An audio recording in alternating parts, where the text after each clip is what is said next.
good offensive team.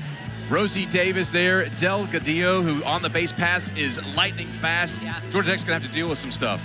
Yeah, Rosie Davis has a .351 batting average. She's got 4 home runs on the season as well. She's picked up 30 RBIs, so she's somebody who leads the team in runs batted in, and she just is going to get, as Delgado gets on, Rosie Davis is going to be able to move her.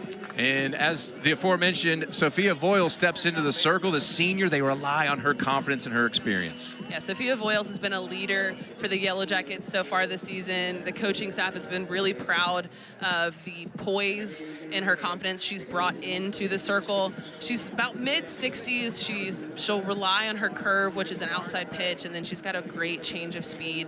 She'll work high in the zone to get a swing and miss pitch. She's really spinny. She's got a lot of movement on her pitches, so she keeps people off balance, and she's been really successful so far for Georgia Tech.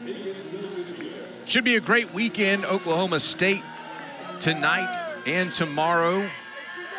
We'll be on the ACC Network linear broadcast tomorrow, and then Sunday, Penn State and Georgia Tech, as Delgadillo is going to step in, take a first pitch strike, batting .381 on the season, 32 hits, 4 doubles. Like I said, she is lightning quick on the base pass, 18 stolen bases on the year. She's going to slap it in the air, but Grayson Tucker there for easy out number 1. That's really the ideal outcome if you're Sophia Voiles there. You don't want to give Delgadillo any chance to beat anything out. If you can get her to hit the ball in the air all night long, that's what you're looking for on a slapper that has the speed that Delgadillo has. This Oklahoma State team is ranked number 15 in the country. Here's Rosie Davis, Reedyville, Tennessee. Fouls that one off. Sophomore, .351 on the season. 27 hits, 7 doubles. Tied for the team lead in that category. She also has 4 home runs and leads the team with those 30 RBIs you mentioned earlier.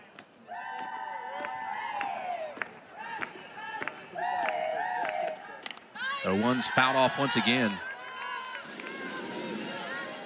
Georgia Tech coming off a long trip out to California, then to Pitt. And I think it showed on Tuesday night against Mercer. Yeah, their midweek game against Mercer on Tuesday was not their best outing. They definitely were low in energy. You could tell it had been a while since they'd practiced. They were out of routine, like Coach Morales said. It was something that was very apparent. They dropped that game to Mercer. So for the Jackets tonight, they're really looking to get back and find their rhythm, find that routine being back home, especially going into the second half of the season. After this bye week, they'll be finishing up their second half of the season in ACC play. Appeal down to first. No swing, says Robbie Guest down at first base. Cameron Ellison behind home plate calling balls and strike. And Tim Cassatt over at third. 2-2. 1 out in the inning. Misses high once again. Davis fouled off a couple pitches early and has rebounded to a 3-2 count.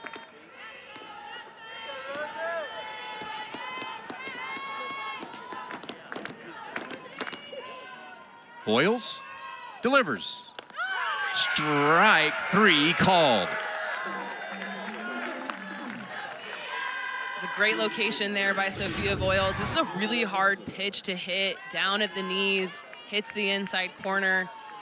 That's the type of pitch and location that you're going to have to be consistent in if you want to have success against such a powerful lineup like Oklahoma State has. Here is Amanda Hassler. 2 RBIs last night against UGA on that home run. Coach Gajewski said she's an aggressive hitter. She's going to jump on the first pitch if it's something she likes.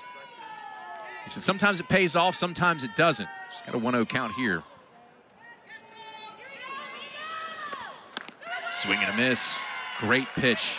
A good pitch. You can see that hack right there. Like you said, sometimes it pays off, sometimes it doesn't. I am a huge fan of big swings early in the count, especially if that's the type of hitter you are, which is what Hassler is. She's a big stick in the lineup for the Cowgirls, so I love swings like that. Called a strike inside corner. 1 ball, 2 strikes to Hassler, 2 outs. Top of the first. 70-degree day here in Atlanta, but the pollen is present. Spring is sprung. Definitely. We always like that, but yeah. Oof. Lifted in the air and gonna be just foul. Staying in as it looked like it rolled down the netting.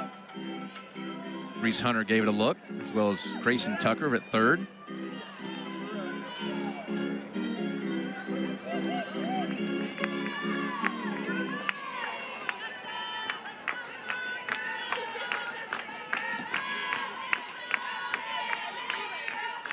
One-two to Hassler. And that's cutting the corner, sitting Hassler down. Strikeout number 2 for Sophia Voiles. And nothing doing. The Georgia Tech Yellow Jackets transfer Elena Gottlieb will lead things off. We mentioned Willer. And then Grayson Tucker. What a job she's done here as a redshirt freshman, sophomore type player. Yeah, she's been a big bat for the Yellow Jackets. You can see 32 RBIs, leads the team right now. She also leads the team in home runs. She's got 9 so far. She's just been somebody who has really taken off and been an RBI machine. She's a big part of the lineup in that 3 spot, and she's been consistent in the 3 spot as well. Katie Coots in the circle, the sophomore, McLean, Virginia. See her numbers there.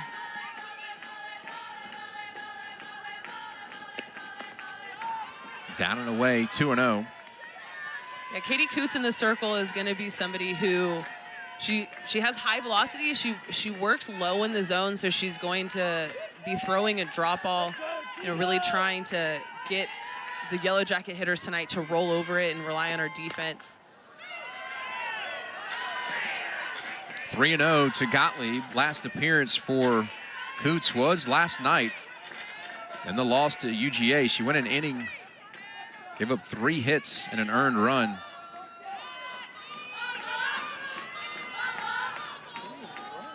Here's a 3-0. There's a strike.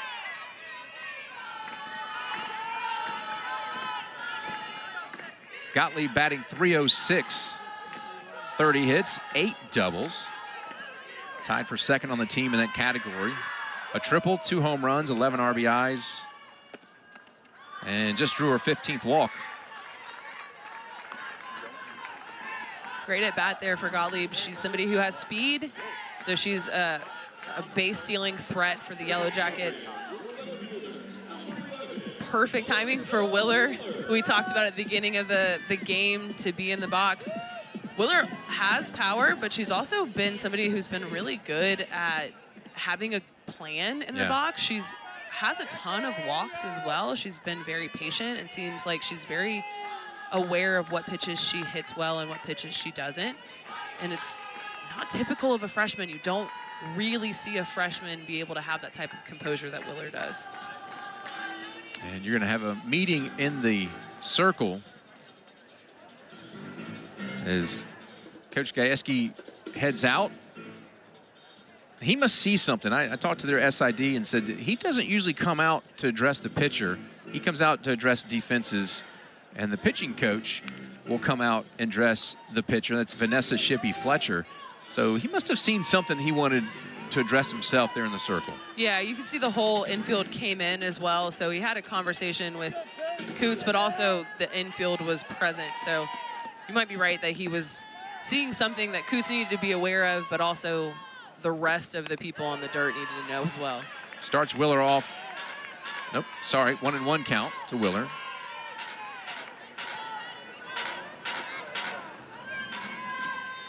Leads the Jackets in batting average, slugging percentage, and on-base percentage.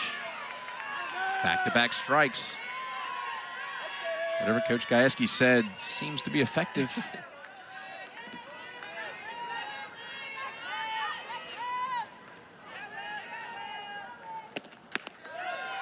Just off the plate. Yeah, we got a chance to see Willer early on, and then that Kentucky series, all of a sudden she's seeing the ball very well and drew a handful of walks that series, that weekend.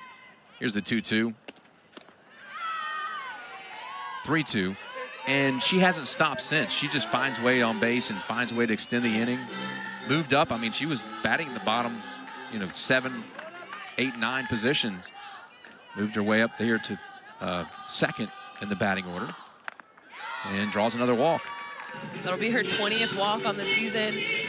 She really does have a great approach, and it shows. She's not afraid to get deep in counts and take pitches that she might not be able to hit well. And that's a big part of this game. You don't have to swing at every strike, right? You need to swing at pitches that you can hit well unless you have 2 strikes. Then it becomes more of a pitcher's game. Here is Grayson Tucker out of Marietta, Georgia.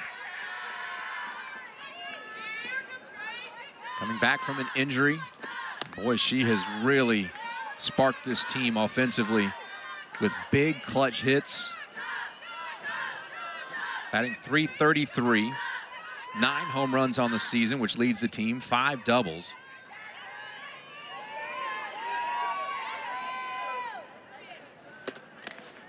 Down in the dirt, 2-0. Also 32 RBI. She's trying to add to that total here with 2 runners on, nobody out. In the bottom of the first. What do you feel like a win for Georgia Tech? I know it's really early, but what do you think a win in this game on a Thursday night against a Big 12 opponent that was picked to finish first, College World Series appearance last year? What would that mean for Georgia Tech? It would definitely get them back on track, right? You would assume that a win against number 15 in the country would get you set back in the rhythm that Georgia Tech had really found prior to this past trip and this past Tuesday against Mercer, right? And it sets you up well, and it also proves to you that you can play with the top 25 teams and that you can compete. You can continue to really challenge those teams even though you're not a top 25 team yourself. 3-1, shot up the first base line, but foul. So it goes 3-2. This Georgia Tech team, young, completely different infield. Brought in a couple transfers. You got freshmen starting at short and in left. Very good defensively, kind of developing the game offensively for Emma Simon and Alyssa Willer. But this team at time has looked unbeatable, but it also looks very beatable at times as well. Yeah, they can be a little hot and cold. Ball 4, 3 walks in the inning for Coots, and bases are loaded for Jaden Gailey, another dangerous bat. And you were saying, yeah, that especially after those long trips, the youths may have started showing a little bit. Yeah, anytime you're not used to a trip cross-country, which Georgia Tech hasn't had to make in conference play, with the addition of Cal and Stanford, that's going to be a more regular thing. So it threw them off a little bit. You can tell it definitely threw their rhythm off. They weren't able to practice as much consistently as they were used to and actually get together on a field and work out those things that you see in games you want to work out. But that's what the ACC looks like now. So it's really something that, even though it did throw them off for what we saw on Tuesday, this is something, it's a growing experience. It's a learning curve that they're going to have to be able to attack and do better. So it's, good experience all the way around. Designated player Jaden Gailey takes a first pitch strike. Bases are loaded, nobody outs for the Jackets. Gailey out of Livonia, Georgia. Holds all kind of records at Franklin County High School.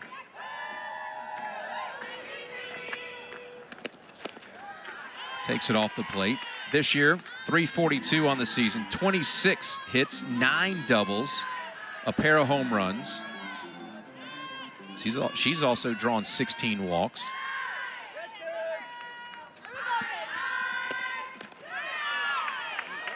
This is a really dangerous place for Coots to be in right now. Bases loaded, no outs, not consistently finding the strike zone. You can see the Yellow Jackets have really understood that she's struggling with that, and they're doing a good job of taking. You can see even with that, that's a strike on the corner. Great location there by Coots, but a good take by Gailey. You don't know when you know what you hit well, you swing at those pitches, and especially if you have a pitcher that's struggling. 2-2. 3-2. Jackets 23rd in the nation in walks drawn. That'll tick up here as they continue to get free passes. Big pitch coming for Coots. Swing and a miss, and she gets the strikeout. Huge strikeout, not only for Coots, but the tempo of this game, because we saw 3 times on Tuesday night the Jackets leave bases loaded. Yeah, this is a great location there. You can see it just catches the outside corner. Gailey isn't able to be on time. And like you said, that's something that Coots needs. She needed that strikeout right there to get back in the rhythm. And on the other side, offensively, like you said, against Mercer, the Yellow Jackets did leave bases loaded 3 different times. 12 runners left on base that game, yep. Yeah, and that's really what, caused them to take that loss. And this is a perfect way to break out of that and to, work back from the step that they had taken into the loss column against Mercer. Grace Conley had a big double against Mercer.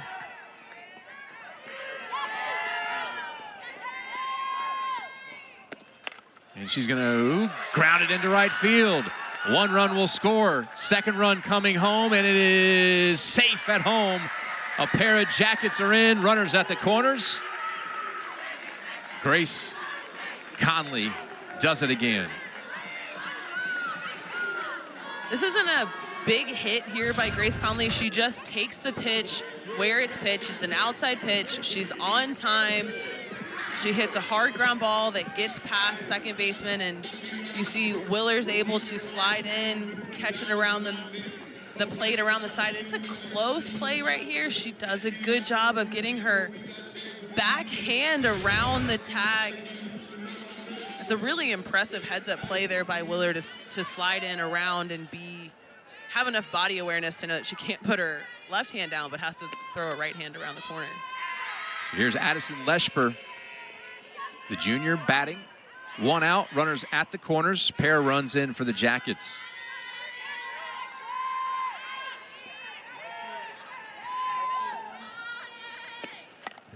Ball's lifted, not very deep. See if the runner can score. She'll try. Nope, she'll head back as Tucker stays at third. It was a good, strong throw by Delgadillo. So there are 2 outs, and here's Reese Hunter.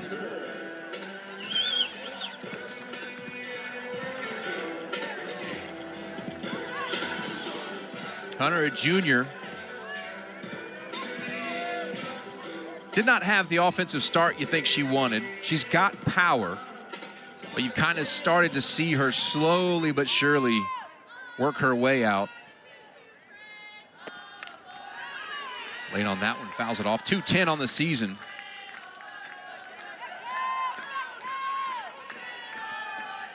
Yeah, Reese Hunter's been trying to find her way back into the rhythm that she had success last year. She had some more home runs, more power than we're seeing so far in the first half of the season for the junior.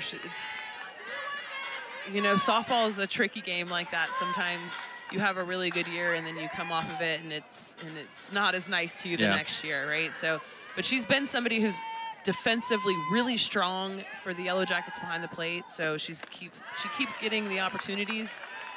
A testament to Coach Morales and the faith she has in Reese Hunter to be able to, at any given time, break out of it.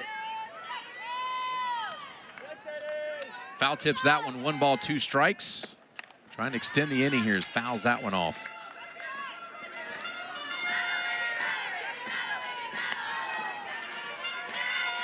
Hunter from Roswell, Georgia, Roswell High School.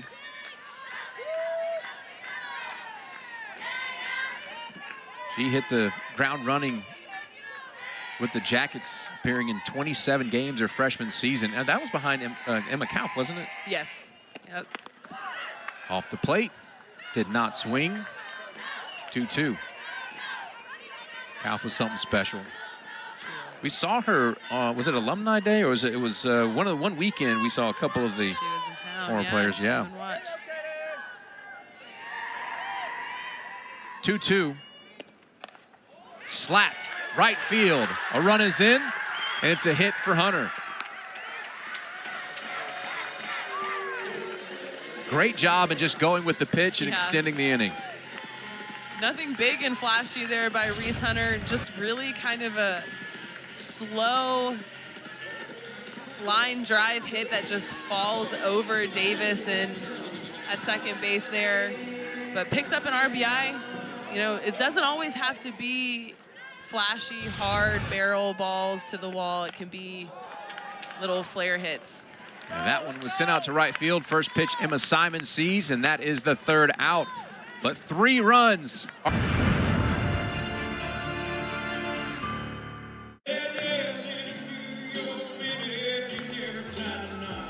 3-0 Jackets lead Oklahoma State here in this bye-week tournament featuring Georgia Tech, Oklahoma State, Penn State, and there is Kenny Gajewski. What a resume, what a job he's done.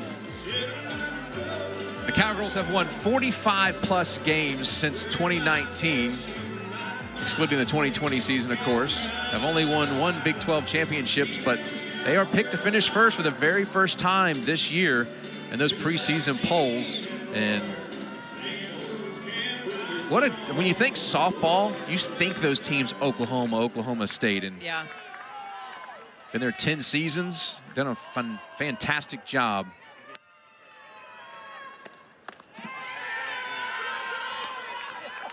Here is Godwin stepping in. Carly Godwin, the sophomore, 346, 28 hits, 4 doubles, 4 homers. Leads things off against Sophia Voiles, trailing 3-0.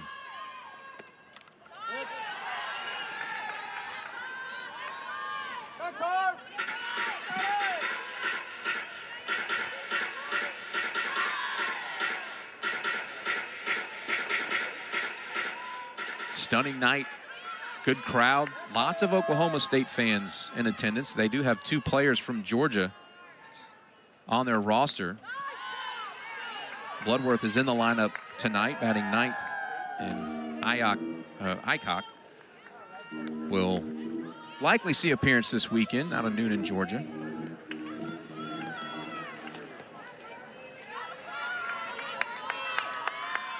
Yeah, a lot of times coaches will try to find games.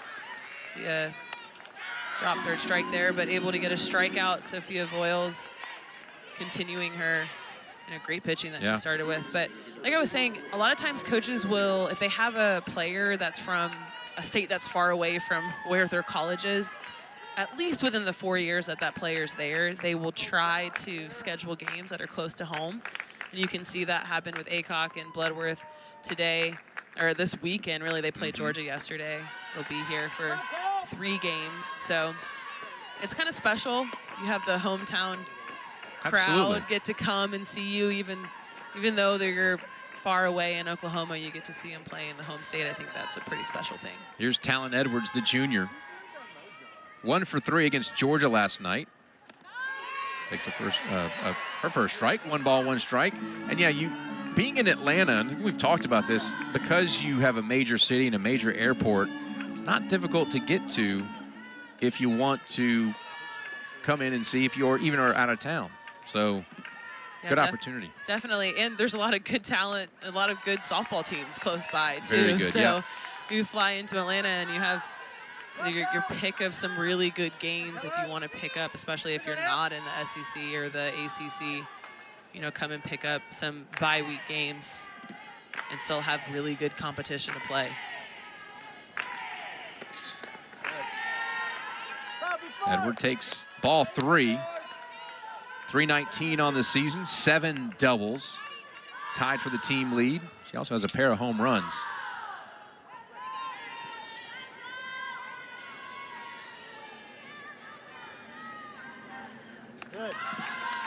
And ball 4.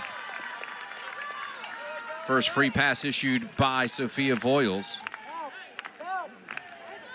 First base runner for the Pokes.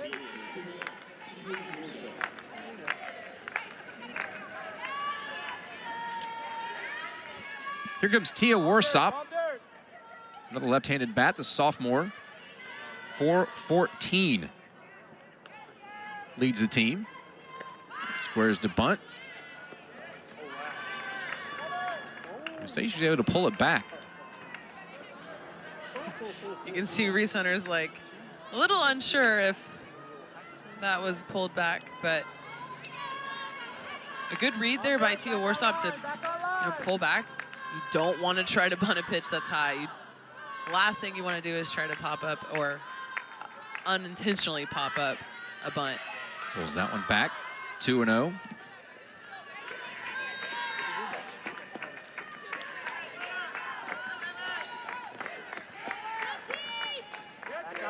Warsop out of Northampton, England, but played prep ball in Dallas, Texas. She had tremendous accolades, but went back and played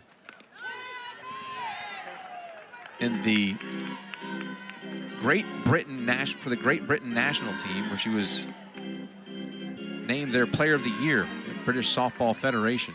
So international accolades. Oh, yeah. For Warsop. She got a 2-1 count here. Popped straight up. 2 outs. Job there by Reese Hunter. Sometimes those pop-ups that are popped foul directly up or behind the catcher have some really weird spin on them. But like I was saying, it's the last thing you want to do if you're trying to put a bunt down. A great job of Sophia Voiles throwing her rise ball and committing to throwing that ball over or that pitch over and over again and getting Warsop to actually pop it up. Claire Tim steps in. She had a hit last night against the Bulldogs. The junior, 167.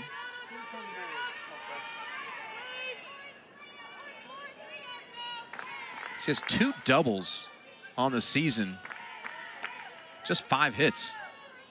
The speed on this team is no joke. Yeah, they say speed kills. Right? You can't teach it. It's something that's natural. You can teach maybe some base running techniques and things like that, but just having pure speed is a part of the game that gives such an advantage to these players. What a pitch, Sophia Voiles, another strikeout. That is strikeout number 4 for Voiles. Pulls the pokes. After a walk, here's the strikeout. Jackets.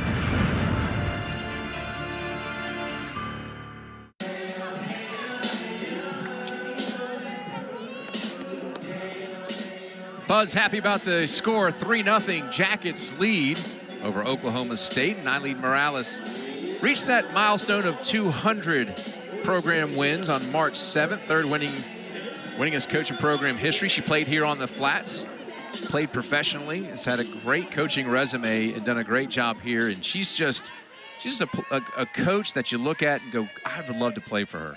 Yeah, a lot of people enjoy playing for her, especially infielders. She played infield herself. I honestly think she could probably put a glove on and go play and compete with girls now. But yeah, she has created and developed some really great infielders, and she's just somebody who's really a student of the game still to this day. She's constantly learning and constantly bettering herself and her team. Paige Vukadinovich has a 1-1 count. She's been a real versatile player for Georgia Tech. Led off earlier in the season. Now down in the 9-hole to give them some pop and some speed. And she's done a great job kind of quietly. We don't talk about her all that much, but she had a good game against Mercer. She's really just hit the ball consistently. 361 on the season. Slaps that one foul. 30 hits, 8 doubles, which is tied for second. A triple and a home run with 18 RBIs. Yeah, I would agree with you. She does it kind of quietly, but she is a force to be reckoned with down in the 9-hole there. She had been moved around a lot at the beginning of the season. She led off a couple times, found herself in the middle of the lineup, lower half of the lineup, but she's found a home in the 9-hole, and it's a great opportunity for her to set her team up, the top of the lineup up, by getting herself on.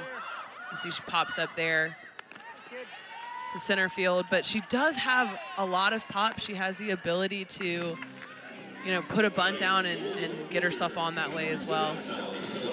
It will flip the order. Here's Eliana Gottlieb going to step in. Walked and scored back in the first. It was 3 walks in a row issued to jacket hitters. Really set them up. And then Grace Conley drove in 2, and Reese Hunter drove in a run. Pops away from the Cowgirls catcher.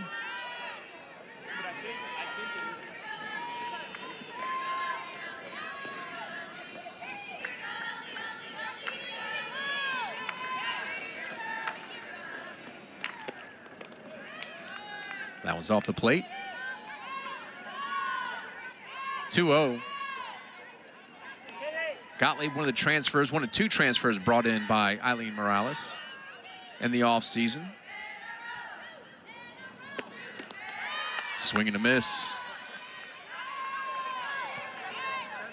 Gottlieb was a member of the other OSU. Yeah. Oregon State. Yeah. Pac-12 all-freshman team there at Oregon State.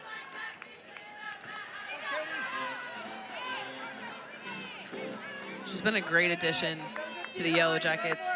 I think both of the transfers added this year by Coach Morales, Eliana Gottlieb and Addison Leshber, have been great additions to the lineup, have really come in and made a difference right away.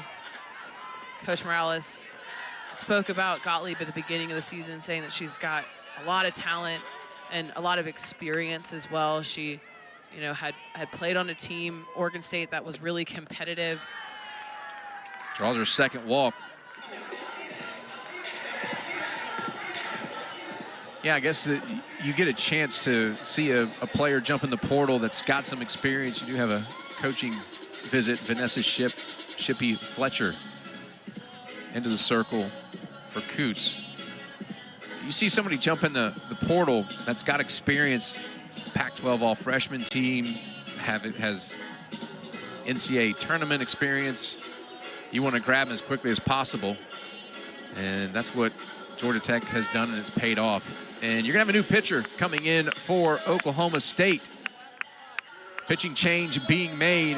We'll take a break right here. Tell you about the new pitcher. We return. It's 3. New pitcher Riley Crandall out of New Mexico, the junior transfer from Baylor. Coming off an injury, she last pitched in February. 4 weeks off.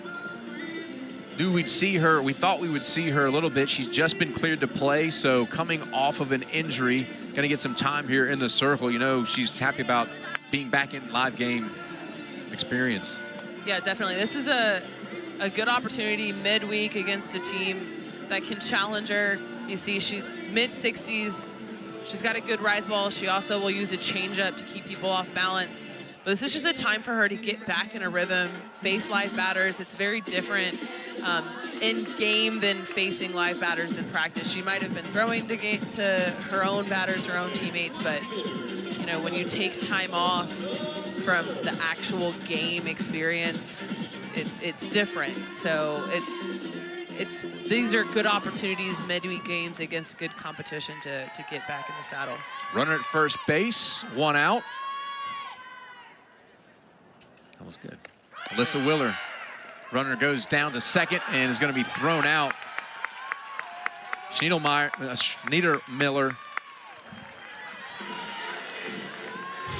fires down to second base. And on time, on target. As Gottlieb's erased.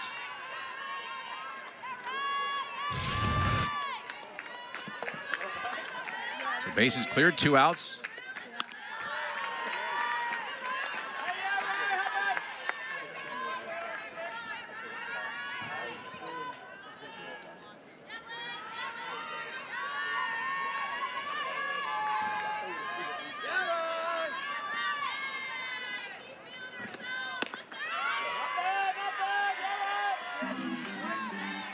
Once again, Willer really showing that she's got just a great understanding of the strike zone. She has a phenomenal eye, 20 walks on the season, leads the team. She also seems to have a great plan in the box. That really is something that I think makes a great hitter, the ability to have a plan, to know what you hit well and stick to it when you're in the box. That's something that Willer has shown consistently as a freshman, which is really impressive. Comes inside.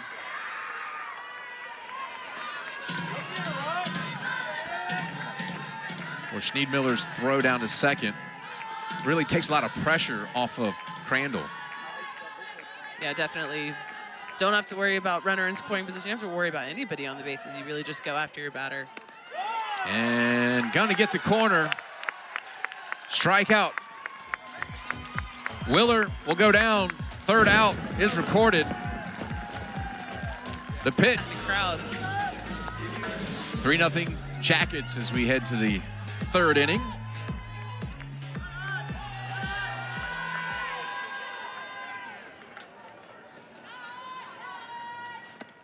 Schneidmiller takes a first pitch strike.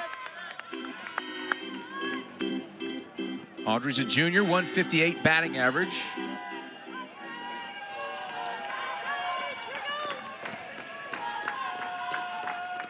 Is 1 for 2 with a walk and a strikeout against UGA. She's going to flare it out towards Gottlieb. We'll put it away for out number 1. Those little opposite field jobs can be tricky. Yeah, especially off the right of the bat of a righty. When you're hitting it to the opposite field, you've got to spin on it. So playing the opposite field of the hitter, you've got to play the spin off the ball too. Here's Megan Bloodworth, the Cornell, Georgia native, transfer from Alabama. Takes a pitch inside. Went 3 for 3 with a home run, 3 RBIs, and 2 runs against Central Arkansas. She also had a 3 for 3 day with a home run against Wichita State. Out of Crisp County High School, she was the Georgia Gatorade Player of the Year. Got a 1-0 count here. Jess at Alabama, her first collegiate at-bat, grand slam. Wow, that feels good. Her third collegiate at-bat, home run. Okay. If you had said grand slam But again. 2 home runs in her first collegiate game with the Crimson Tide. Gonna pop that one up. 2 outs here in the top of the third. And back to the top of the order, Delgadillo. Had a little pop up to Grayson Tucker last time she stepped in. Over Riverside, California, Cal State Fullerton, her previous school. She's a grad student. And she sharply fouls it off. She was a Big West first team and NFCS first team all region. She won the Golden Shoe, which I assume is pretty something. Yeah, gotta mean you're fast, right? I mean, I would think so. Stole 151 bases as a Titan, which is a school record.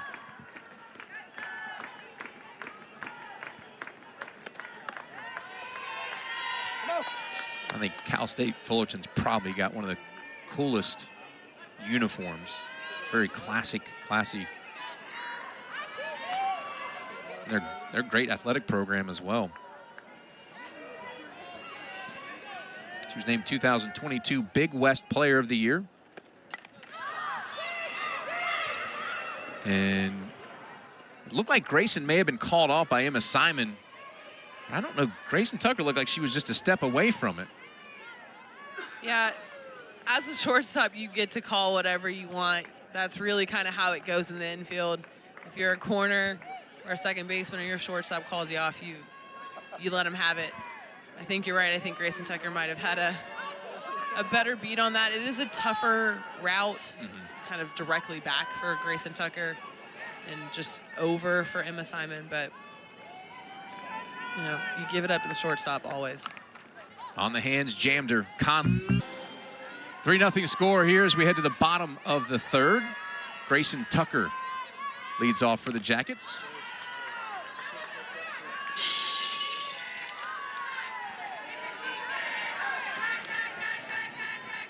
Oh, 1. Tucker walked and scored in the first.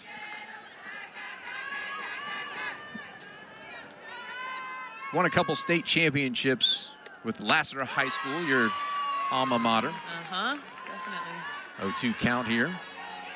Just produce really good athletes, right? Well, at least with Grayson Tucker. Recently. For sure, exactly. 6A Player of the Year, MVP of Lassiter High School twice, and all-state selection. Comes up and in. What a job she's done. Of course, Mallory Black over at third base last year for the Jackets was an all-everything player, nationally recognized. And Grayson Tucker stepped in and done a fantastic job. She really has. She's been able to fill those shoes well. Had a little rocky start defensively, but that's to, you know, be expected. Young in the infield, has really settled in, become a leader. She's been a bright spot in the lineup and has consistently been somebody who's batted runs in, flares the ball foul there. She's got the most home runs on the team and is really just consistently leading the Yellow Jackets. So, like you said, filling some really big shoes and doing it pretty seamlessly at this point. When you watch a lot of Georgia Tech, you kind of become a fan of these young athletes. You feel it when she steps into the box. If there's a big situation, you're like, that's what I want there. And she's going to ground it to third sharply. Edwards on to first for out number 1. But she's becoming that player that you're watching how many more spots to get to her. Yeah. And that's kind of the respect she's earned already. Yeah, definitely. Jaden Gailey steps in with 1 out. She struck out back in the first.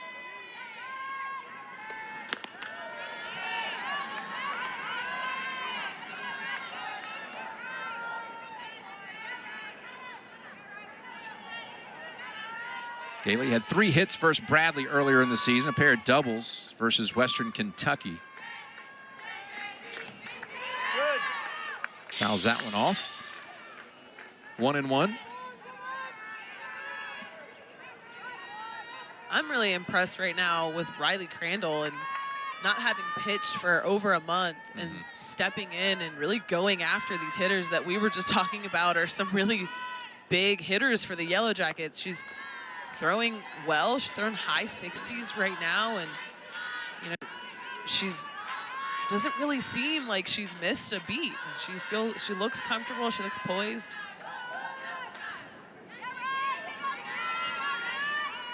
Got a 2-1 count, a dangerous count to Gailey, and grounded right back to her, and on to first for out number 2.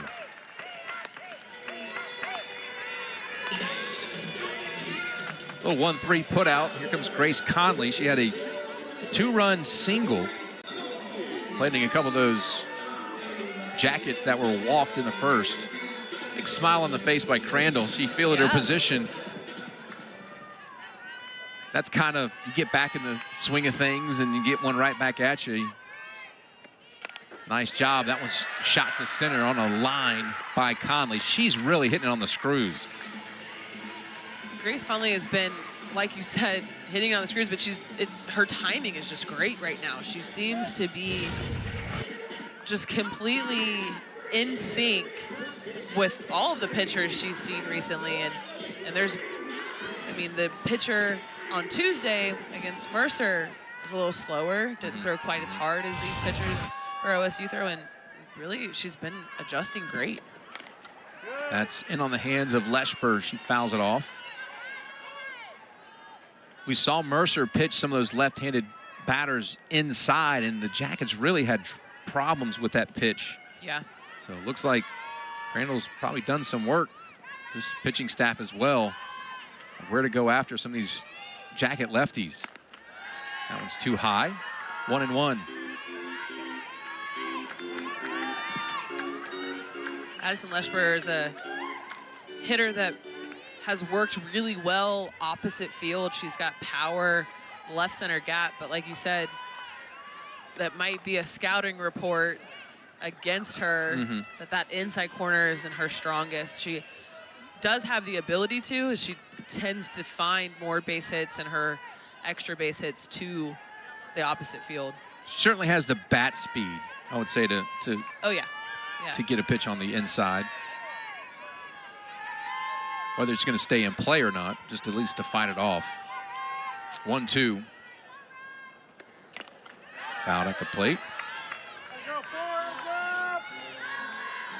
Leshburr out of Thrall, Texas, a junior transfer from Minnesota, where she had 33 starts in 2024, 9 doubles, didn't make a fielding error, and had 3 hits against Georgia Tech. And then decided to come here and get some hits for the Jackets this year. Sure did. 2-2.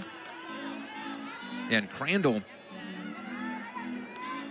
takes a big long walk behind the circle. It seems like all of her infielders are coming in and giving her encouragement. She won 3 games in 5 appearances in the 2024 NCAA tournament with Baylor. So imagine that kind of experience and pressure is kind of how diamonds are made, you know? Definitely. Baylor plays really great competition, and then she's coming onto a pitching staff that has 5 years in a row made the College World Series. Grounded second, little flip to first. That'll be it for the Jackets. Nothing doing after a single by Conley. Our score remains 3 back in the first. Had a hit in 2 tries. Drove in 2 runs against Georgia yesterday. Also had a pair of walks.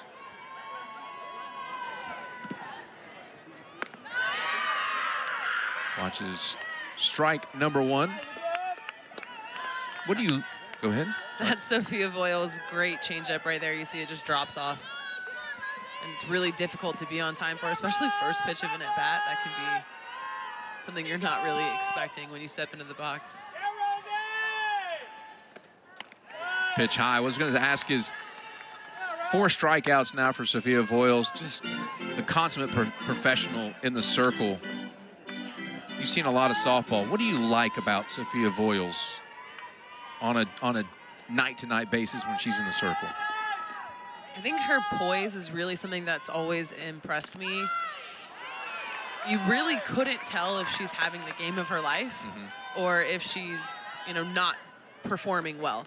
She really just keeps that composure, and that's something that allows a team behind you, especially when you have a young infield, a new infield, to feel confident as well. I really love to see pitchers that can keep their composure, and the leadership that Sophia Voiles brings, I think, is just unmatched. And not only leadership, but a calming presence. Yeah. Against Mercer, she came in, and there'd been 12 hits. She came in, got a couple strikeouts, ended the game, didn't go the Jackets' way. It was a strikeout number 5 for Sophia Voiles. It's exactly what we're talking about. She just comes in and gets the job done. No flash, no frills. Yeah, it's been really impressive. It's something that the coaching staff, Coach Aaron Dixon, the pitching coach for Georgia Tech, has worked really hard to get these pitchers, mentally tough as well as athletically and, stamina-wise, and work on all of that. But Sophia Voiles has just been somebody who's taken that and just run with it, really, underneath the coaching of Aaron Dixon. Amanda Hassler, the NC State transfer, steps in. Big bat for Oklahoma State. She showed it off last night against UGA in Athens. Couple runners on. And she said goodbye. That gave Oklahoma State the lead back. They ended up falling 8-4. As that one's tapped. Tough play. Tucker on to first, and it just can't be held on to by Leshper. She had to come off the bag and try and feel it as it was up to the right field side. But she made it very close. This is Sophia Voiles' changeup. So Hassler's just kind of fooled by it out in front, catches it at a weird angle off the end of the bat. Just happens to hit it right in between Tucker and Simon, and you know, definitely not what she was trying to get out of that swing, but sometimes you just hit it in the right spot. If you put it in play, you make defenses work. Here's Carly Godwin. I'm putting a hit in the book. Hadn't popped up on this scoreboard yet, but that'd have been a bang-bang play, even if it was a perfect throw. Let's see what happens. Well, looks like they give an error. Tough error to Tucker. Or actually, may go to Leshper.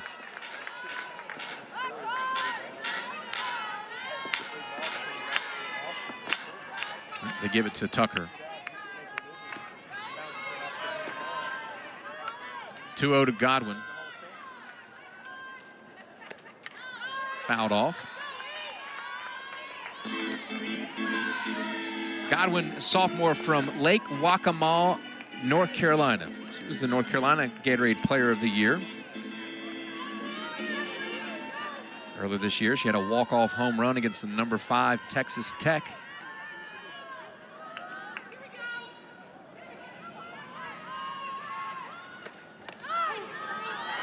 And there for a strike. Don't think she liked the call. 2-2. Low inside location has been called so far consistently for Sophia Voiles. Like I said, it's a difficult pitch to hit well, and Voiles knows that and has been using it to her advantage. She's one of 2 Cowgirls that were top 10 finalists for Freshman of the Year.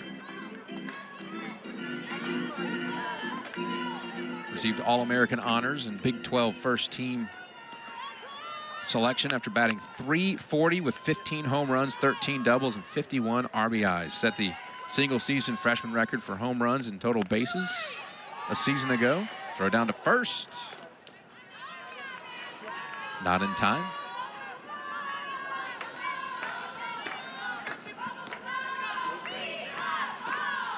Good job there by Leshper keeping that in the infield, in the dirt, not letting it get past her. Reese Hunter, a really good defensive catcher. She's quick behind the plate, has a good arm, trying to catch Hassler off base there. Popped up. Emma Simons called off by Willer. Out number 2. That got up in the sky, and it's just that kind of night, kind of blue sky that could be real tricky.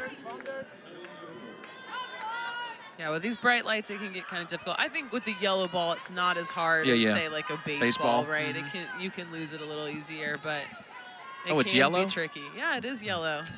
Welcome to the game, Nathan. Talon Edwards steps in, 2 outs, a runner on.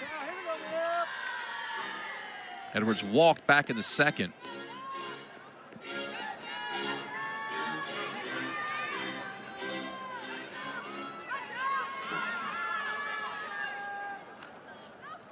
.319 on the season. Runner goes, that pops away from Reese Hunter. So a stolen base by Hassler. Great piece of base running right there. Hassler didn't hesitate at all. Seemed like she kind of picked up that was a changeup out of Voiles' hand, and then as soon as it hit the dirt, she was gone. That's a difficult pitch to be able to block up and still throw somebody out if you're Reese Hunter behind the plate. Foul back. Every single starter in the field for Oklahoma State has a stolen base this year. Coach Morales talked about Georgia Tech big bats last year. It's going to be a very different team. Talked about how stolen bases is going to have to be a part of what they do. And they may have caught Hassler. Tap, final out is made in the field. Not sure what happened there. It's a base running error, basically, by Oklahoma State. That will end the inning. So we will head to the bottom of the fourth. Jackets.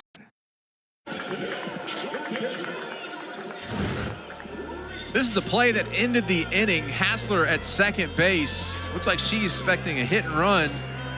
And Jackets able to get her off the bag. Talking about fundamentals constantly, of course, on the base pass, making sure you're getting the sign from the coaches. Not sure exactly what happened there, but it ended the threat by Oklahoma State. Here's Reese Hunter here in the bottom of the fourth, leading things off for the Jackets, leading 3-0. Inside pitch, called a strike.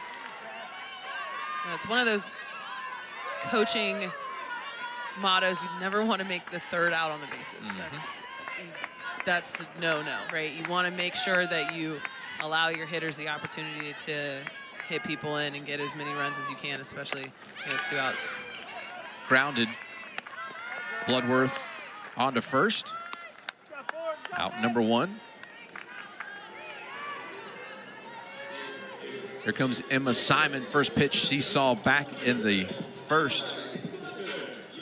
She sent to right field.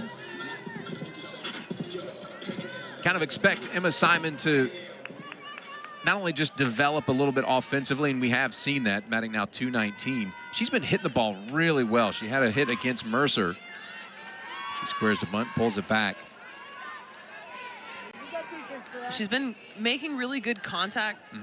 Even some of her outs in recent games have been just at people. She's not putting up the same numbers that her other teammates, she fouls the ball off there, that her other teammates are putting up. But she's a freshman. Yep. Right? She's brand new to this game. This is a much higher level of competition. And to be able to say that she's making really good contact right now, that is a good indication that she's making the adjustments that she needs and is working to be a better hitter at this level. Ooh, comes in and clips her. She'll head down to first.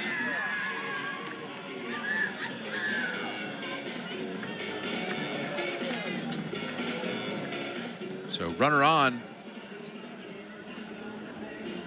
They're going to check Emma Simon.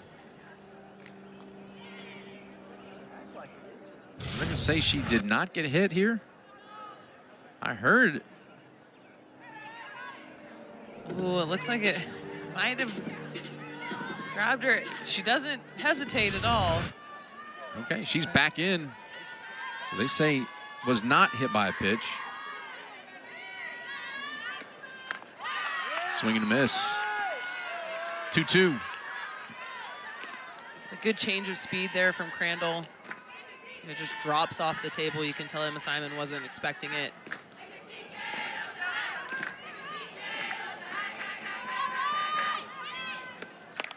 And that slap to right.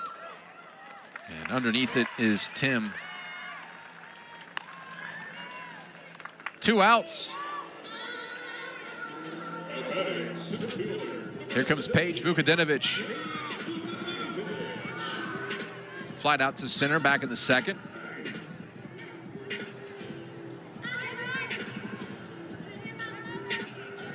Vukadinovich out of Munster, Indiana. Played 40 games as a freshman. Got great experience.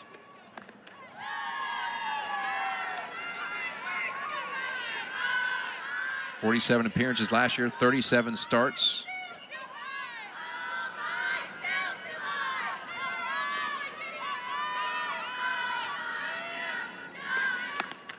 Working her inside. Yeah, we saw on Tuesday, she had a little trouble with that inside corner against Mercer. But you were saying how she's had starts her last 2 years as a junior. Now she's really kind of changed up her game, her approach. Prior to this year, she played a lot more small ball. There was a lot more moving of her feet, slapping and putting the ball on the ground, trying to bunt for hit. And now she's really consistently keeping her feet still and hitting for power and using the gaps and has more doubles than she's had before. It's going to get down, but foul.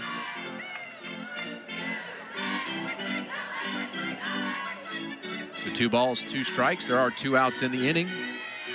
Vukadinovich in the 9-hole for the Jackets.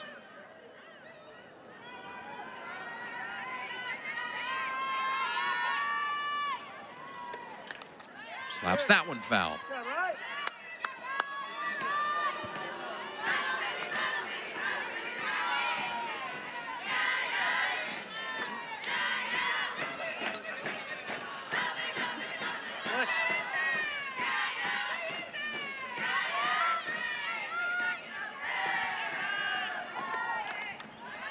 Try to get ahead of that one. Fouls it off.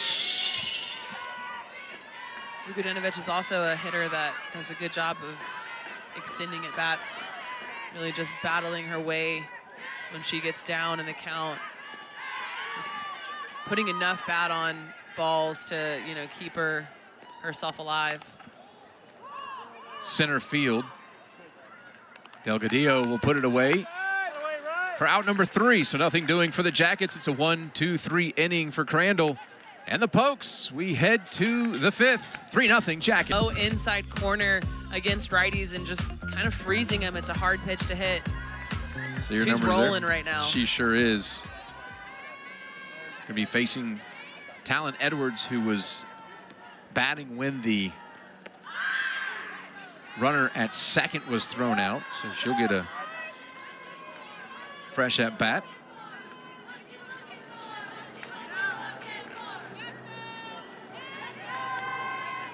So your numbers there.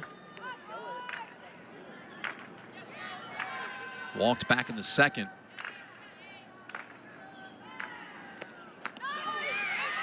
And there for a strike. It's the only walk issued by Voiles. She was able to come back, get a pop-up, and then a strikeout.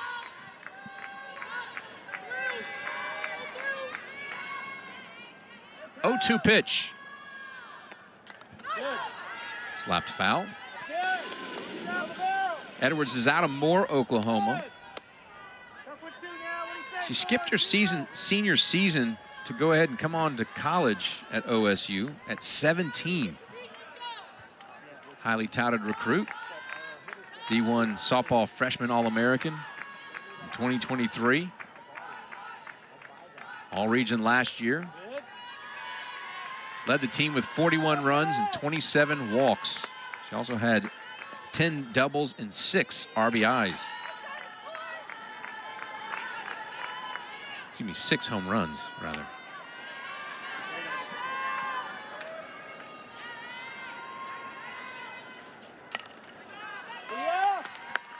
Fouled off, 1-2. Stays the count. You haven't really even seen Oklahoma State run a lot of pitches up on Voiles in their at-bats. That was probably one of the better swings to battle off the changeup that Voiles has been throwing. Once again, right there, Edwards is just doing what she's got to do to keep her at bat alive. Sophia Voiles went back-to-back changeups against her. And that's, you know, the benefit of being up in the count as a pitcher, right? You get to play with the batters a little bit. You can throw back-to-back changeups in the dirt and see if you can get them out because you have that leeway.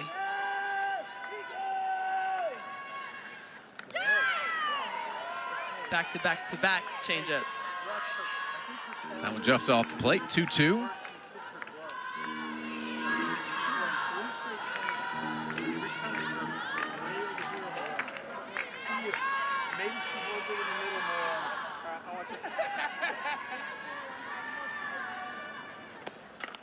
And that's sharply hit to left, and it's going to get to the wall. Willer with a diving effort. Up quickly with it, and it's a double for Edwards. Good at bat, good battle. Great at bat there by Edwards to battle against the slow pitching and then being on time for the speed. Takes that pitch, it's about a ball off the plate. And a kind of an untimely dive there for Willer. You know, it's one of the things that you talk to outfielders about in the corners. If you're diving down the line, it really has to be kind of a sure thing that you're going to either catch the ball in the air or at least be able to stop it, right? Because you don't have that backup. The gap's a little different. You're always going to have backup in the gap to take a dive like that. You do have a freshman with Willer and Les. She looked cool. She looked cool doing it. She has made some really good plays out there. I think she's traditionally a right fielder as well. She seems to be a little bit more comfortable on the other side of the outfield. But, you know, that dive definitely allowed Edwards to take an extra base. Here's Tia Warsop, gonna bunt. Play to first, moves the runner to third. So Warsop gets the job done on the sacrifice.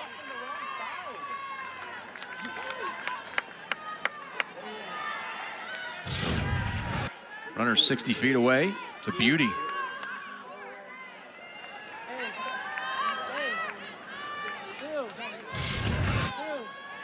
Here comes Claire Tim.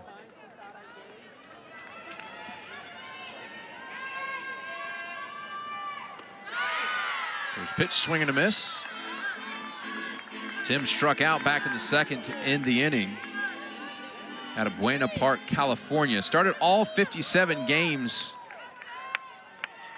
for Oklahoma State last year. Third team All-Region. Had 16 multi-hit games back in 2024. Still trying to get her offense started here. Takes a strike, 0-2, and that makes it much more difficult. Yeah, Sophia Voiles is really commanding the strike zone right now. You know, having an 0-2 count helps you protect against that runner on third. Big strikeout of Tim. That's 6 strikeouts on the evening for Sophia Voiles, and that one comes right when the doctor needed it. This changeup is really just eating up the Cowgirl hitters. You can tell they aren't able to pick it up out of her hand. They're not doing a good job of adjusting to the change in speed. Schneidmiller. She goes back to it right there. Sophia Voiles, another changeup. You know, sometimes when pitchers throw such a good change of speed, you might even know it's coming and not be able to adjust to it. If it's that good and hard to pick up out of the hand, you know, it doesn't even matter if you know that she's going to throw it consistently. In there for a strike. 1 ball, 1 strike. Schneidmiller out of Burleson, Texas. Redshirt junior. That one's in the dirt. Good job right there by Reese Hunter behind the plate, keeping the ball in front of her. Keeping Edwards at third.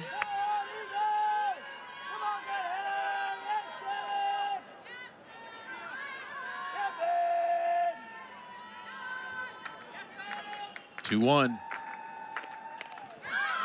Fouled back. Going to get out of play.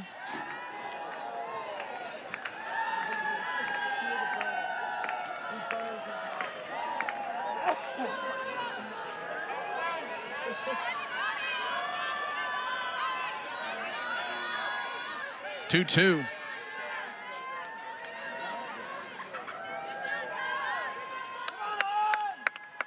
Runner at third, 2 outs. And whoa. Okay. Ball 3. A little low in the zone. I think that's where that pitch is called. You see just a little below the knees there. All right. Reese Hunter just does a Better good look. job of bringing that back up. 3-2, doesn't matter. Schneidmiller goes down. Strikeout number 7 for Sophia Voiles. The Jackets strand a runner at third base on this strikeout. Cutting something. Gottlieb's going to step in and lead things off for the Jackets. They lead 3-0 here in the bottom of the 5th. Pair of walks for Gottlieb, the transfer for Georgia Tech.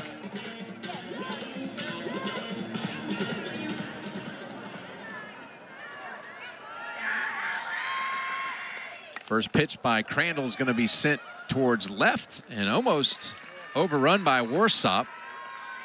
One pitch, one out.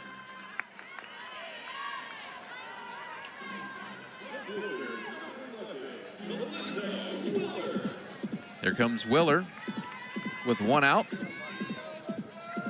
He has a walk and a strikeout. I know we've talked about it a ton, but just watching her maturation as a hitter this year has been extremely fun. Yeah, usually you would look at a hitter like Alyssa Willer, who, when she steps in the box, has a great plan, has the numbers to back it up, and you wouldn't expect to see the freshman in the line, right? You wouldn't be able to tell. You really can't tell watching her play. It has been very impressive coming from somebody who was just fighting to get in the lineup in game one to somebody who's leading the team. 1-1, and she's going to slap it fairly deep and out of here. Alyssa Willer. Solo shot here in the bottom of the fifth. The freshman is perfectly on time. Shows us why she's leading the team right now. In batting average, her 5th home run on the season. She's just been clutch for the Yellow Jackets. Has a great plan in the box and makes good adjustments from at bat to at bat. She's just really impressive for the young player.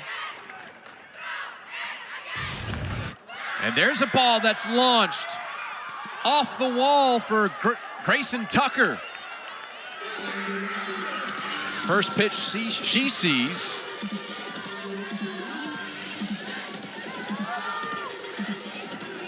Tucker follows up Willer, stands at first base. Off the bat, I thought maybe this had the legs on it to be back-to-back. Just doesn't have the air underneath it, but good piece of hitting. It gets out there quick. A really long single for Grayson Tucker, but definitely a great barrel. Here's Jaden Gailey. One out, runner on, and you're going to have pitching coach Shippy Fletcher slowly walking towards the circle. That's usually a sign. Give everybody a little bit of time to breathe. Just extend this pause for everybody involved. Talked about Crandall coming back off of an injury. This is her first time in the circle, and since early February. You know, this is somebody who... Yeah, that's Carrie Eberly. My apologies there. The pitching coach there. Yeah, it's having had that much time off as a pitcher, she came in and really went after the Yellow Jackets. It is the second time through the lineup for them seeing her now, so really just giving credit to the Georgia Tech lineup and being able to make the adjustments. Crandall has done a good job of going after them, and you know, the pitching coach coming out and just saying, hey, settle down, I'm giving you a time to breathe. Get back in your rhythm that you were in prior. Here's Gailey takes a strike. Again, one on, one out. The run in on the Willer home run.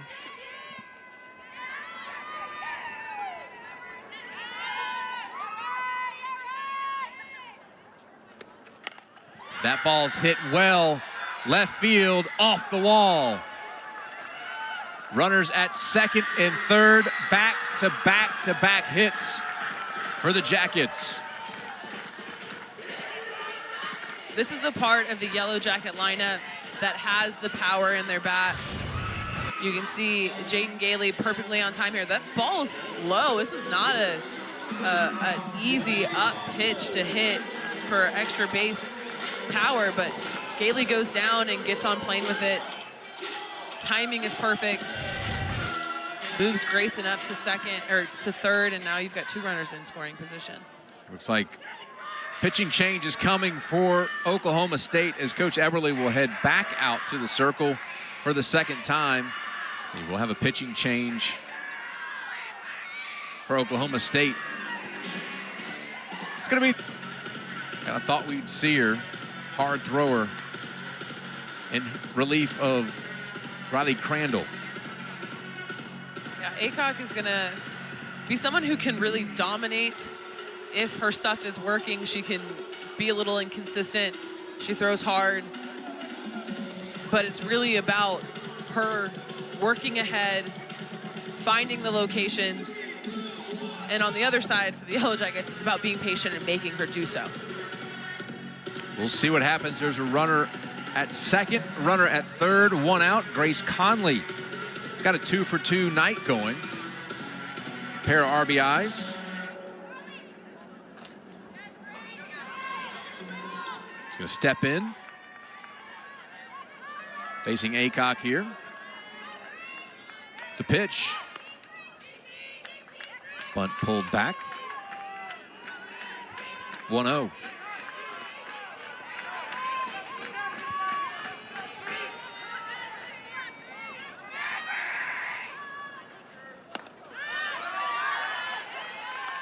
Too high.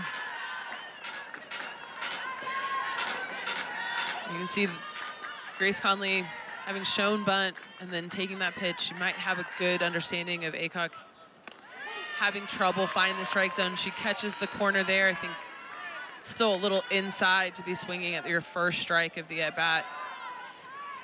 11 2/3, 14 walks for Aycock. That ball sent center field and rolling off the wall. Two Jackets will score. Conley, 3-for-3 day. Give her 2 more RBIs, and the Jackets extend their lead. Grace Conley, the senior, has a phenomenal approach, stepping in the box, taking pitches that are just a little around the zone and waiting for a pitch that was almost a mistake pitch, catches a little bit too much of the white, and she is perfectly on time. Add 2 RBIs to her tally. Here's Addison Leshper. Runner at first base, 1 out.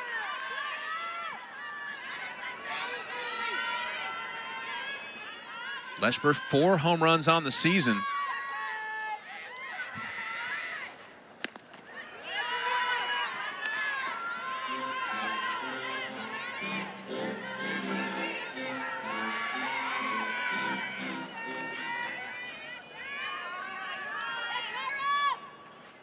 Had a big home run against Kentucky in that SEC series. Picked up a home run against Pitt on Sunday in the big win for the Jackets to end the series and clinch the ACC series against Pitt. So definitely has some pop in her bat. Works really well to the opposite field.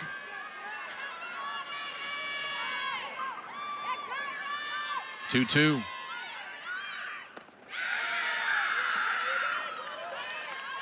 4 hits in the inning for the Jackets, 3 runs.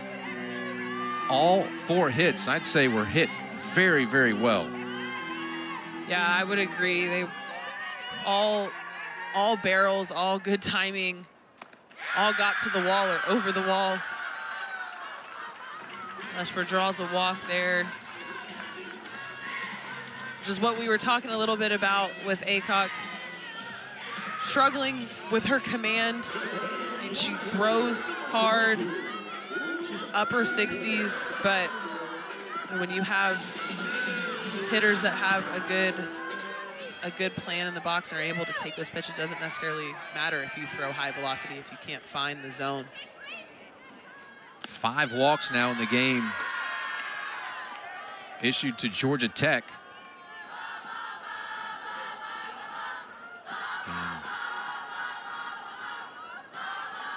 Schneidmiller out to have a word. Entire infield comes in. Hunter obviously talked about her offensive struggles early on. She had a single and an RBI back in the first, hit the ball well. She definitely has the power to end this game.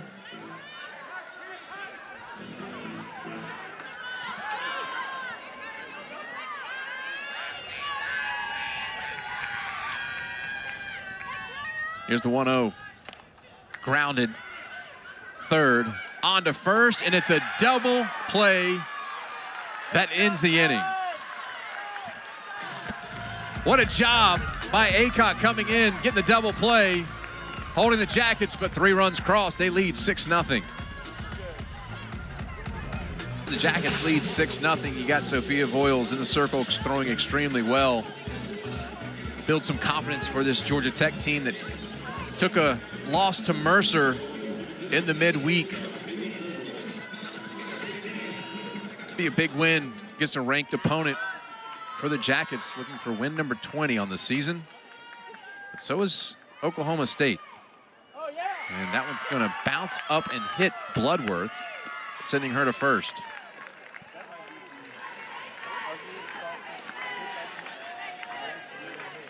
This is really about finishing, right? Making sure that you can put away a really good team. Oklahoma State is not a team that's just going to give up last 2 innings and not play their best softball. They have been to the highest level of softball, 5 World Series appearances in a row. They have the experience playing in these tough games.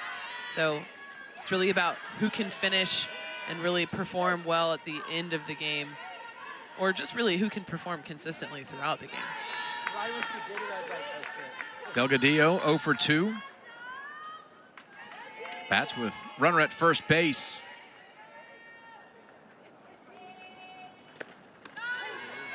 And there for a strike.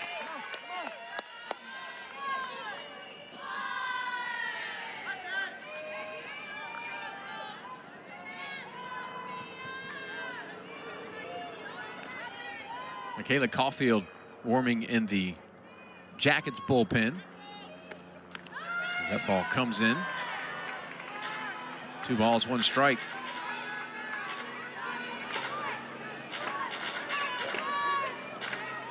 That's the side of the strike zone that hasn't been as consistently getting called tonight.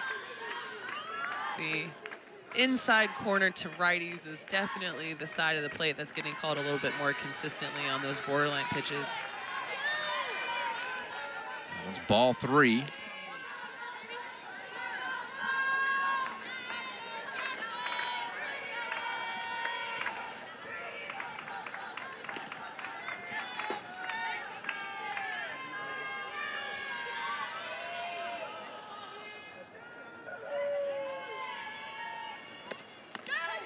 And there for a strike. Delgadillo looked like she was going to hustle up the line. Has to stay right there. 3-2 count. Back on the line, back on the line. The senior from Dalton, Georgia.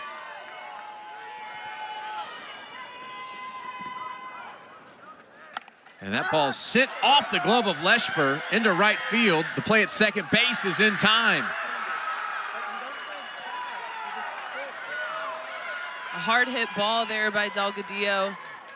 Really tough to be the base runner in that situation if you're Bloodworth. It's, you know, almost a lose-lose. You don't want to get doubled up.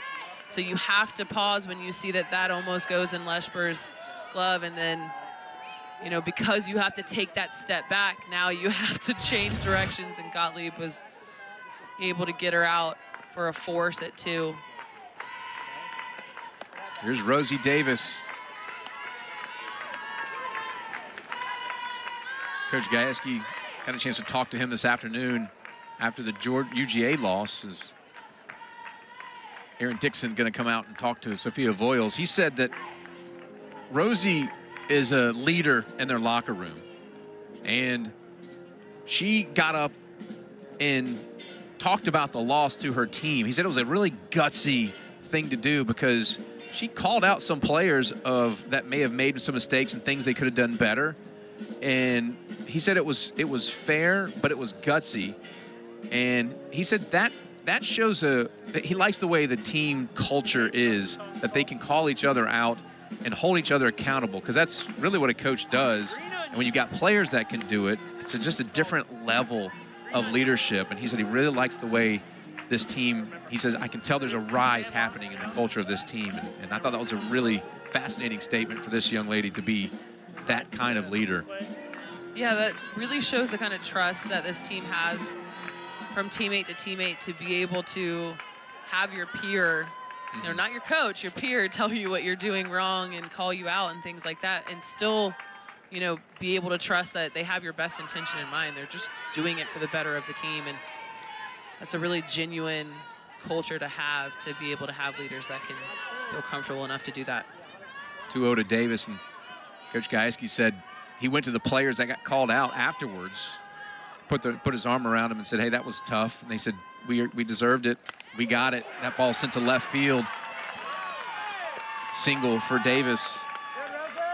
So just holding each other accountable and then accepting accountability yourself. In fact, he said the starting pitcher yesterday, Ruby Malin, texted him after the game because she was a little off as you take a look at this one that got driven into left field.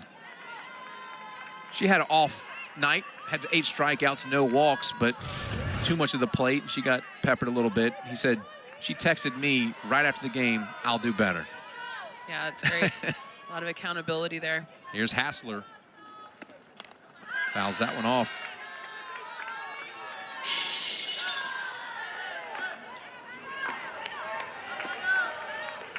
We talked to the coach about the goals this weekend, and he said, you know, we have to address the good and the bad as a coaching staff. But he said the game is testing them right now. They had a loss against UGA, a loss against Indiana, and that one's going to scoot away from Hunter. He said the game is testing us, and it owes us nothing. And I thought that was a good message for that team. Yeah. And that's where champions are made right there. Yeah. It's really, you know, softball. It's just about how you show up and the preparation you do and the approach you're able to take personally and what you're able to make adjustments from. The game of softball doesn't change. Runners at second and third now with 1 out. Sharply hit. That ball is out of here. Hassler with a home run. 3 runs in. She's done it again. She did it last night at UGA. She's done it here on the flats. Amanda Hassler really showing why she was player of the week this week for the Big 12. That ball is probably over the white a little bit too much, and she really makes Sophia Voiles feel it perfectly on time. Good barrel, showing us why she's the big bat in the lineup. Carly Godwin,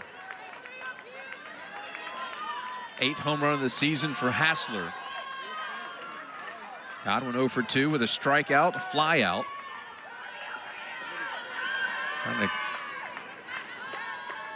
climb back into this one. 6-3 our score.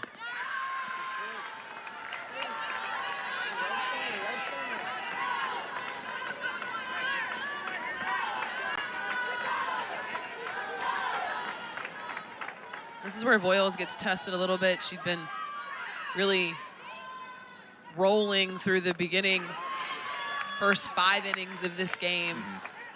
And this is the 3rd time through the lineup. It's been kind of a consistent thing this year, hasn't it? Yeah, the 3rd time through the lineup for Oklahoma State. And they're doing a good job of making adjustments. You can see Coach Aaron Dixon coming out. Yeah, you'll have a pitching change for Georgia Tech coming up. Sophia Voiles did a great job, 5 1/3.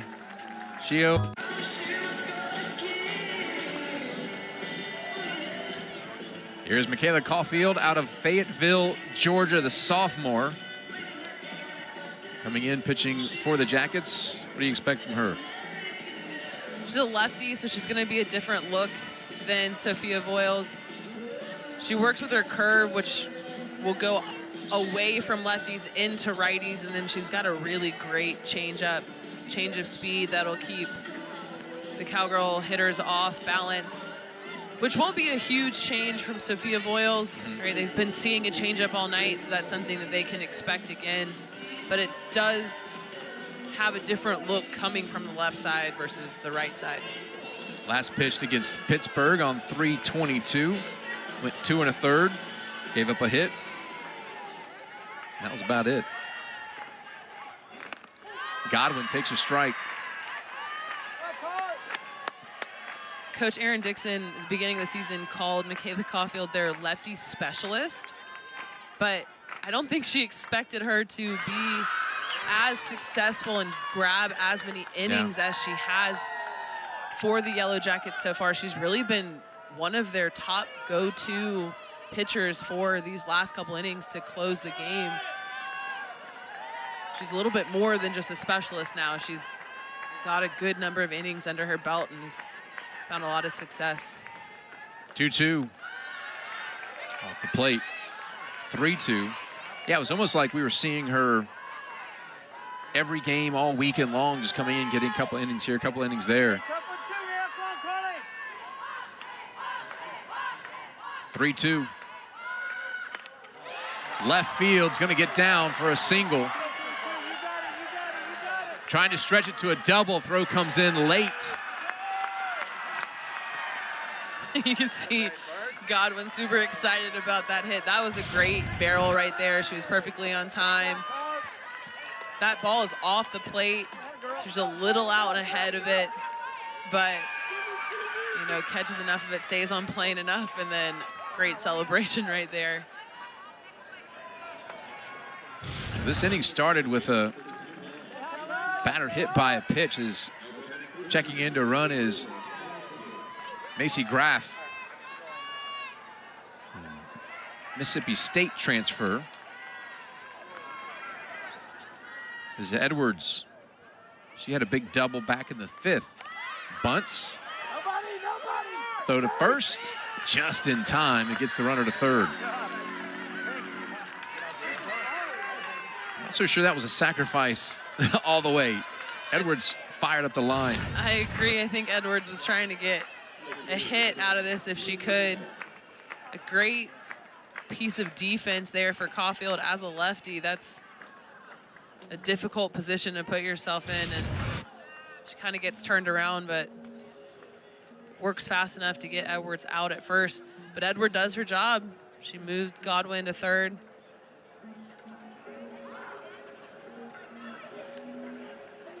Looks like you're going to have a maybe pinch hitter here.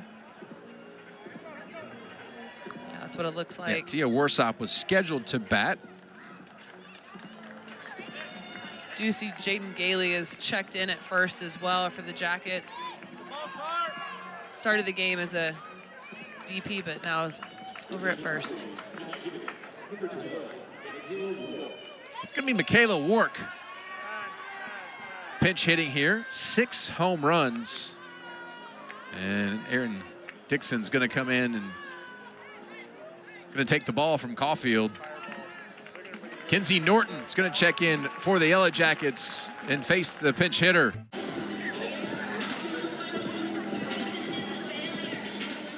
It is Kenzie Norton in the circle from Woodstock, Georgia at Etowah High School. The senior stepping in, trying to shut the door. 2 outs in the inning for Oklahoma State. They've plated 3. Got a runner at third base. Really expect Kenzie Norton to come in and shut the door. Yeah, Kenzie Norton is going to be mid to high 60s. She throws a really heavy drop ball. She also has a changeup. She's a pitcher who's really going to be feeding her defense, which means that her drop ball is intended to get ground balls. She is relying on her defense, her infield behind her to get outs. Ideal situation would be ground balls to get outs here. Work a Kansas transfer out of Frisco, Texas. First pitch too high.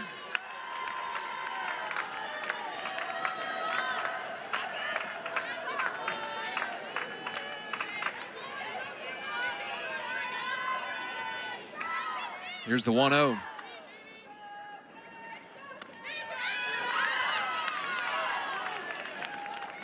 Two-0.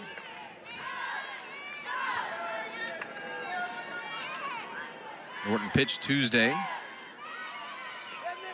against Mercer.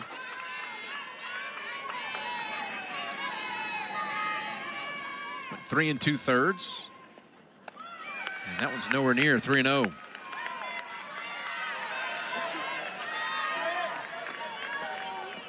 Norton and Voiles have really been the workhorse workhorses in the circle for Georgia Tech. They've been excellent. There's a strike. Sometimes it's most difficult to find that first one. Yeah, get it rolling. We've seen that from Kinsey Norton, too. A little bit of difficulty first batter, first couple pitches, and then she'll find a rhythm and settle down. Came off being more of a starter last year, and she's really just been able to come in for a late call there as a strike. Good spot for Kinsey Norton. But Kinsey's been more of a closer, taking innings in the middle of games this year than she had been in previous years. So it's a different role, and she's handling it well. Ooh, that one actually clips her, I believe. As Warwick will head down to first. And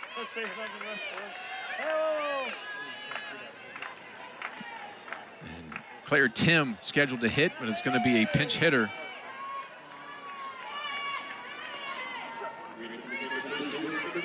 Force up. Enters back in.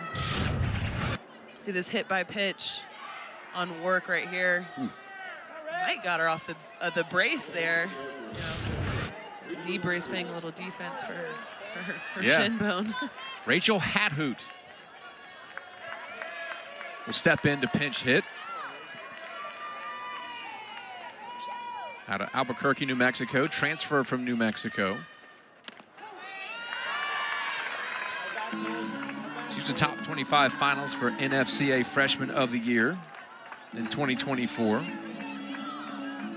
Softball America and D1 All-American. And there for a strike. Hathoot's a grad student.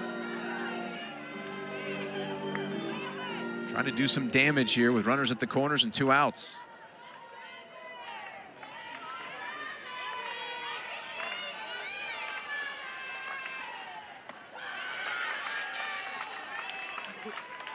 Up in the zone, 1 ball, 2 strikes.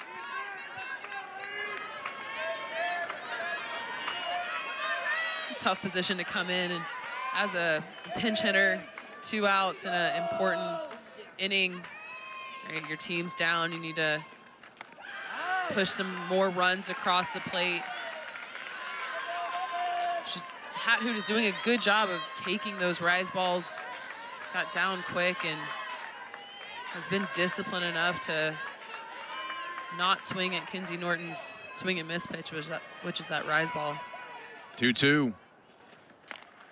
Grounded foul.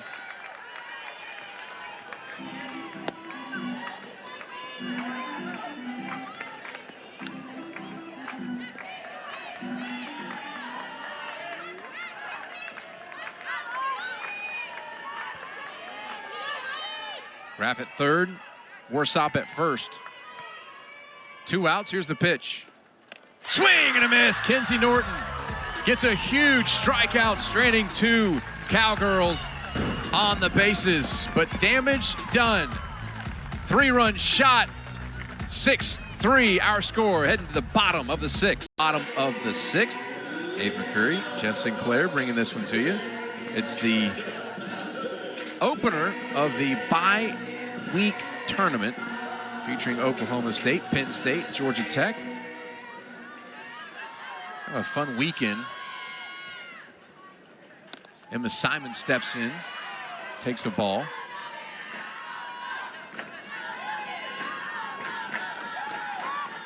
Simon's flied out twice to right field. Takes a strike.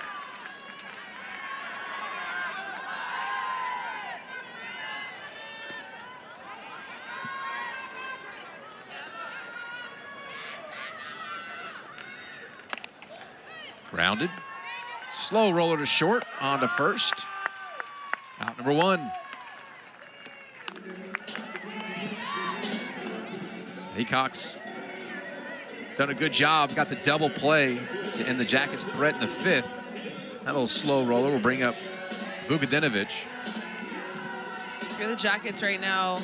It's about adding more, right? Getting a little insurance runs across the board to really just make it a little more comfortable for your pitchers when you go back out there, because as you can see in one swing, Oklahoma State can be back in the ball game pretty quick.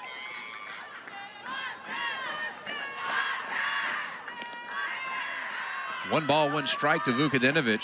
She's flied out twice as well. 0 for 2, 353 on the season.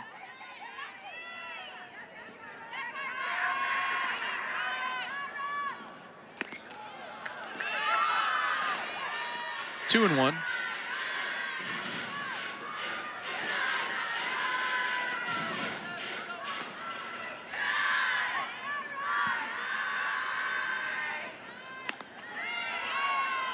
Same spot, same result.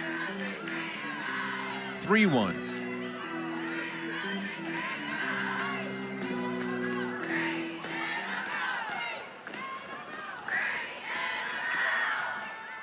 Ooh, comes inside, ball 4. Vukadinovic draws a walk. With 1 out, heads to first. Flip the order. Gottlieb standing in.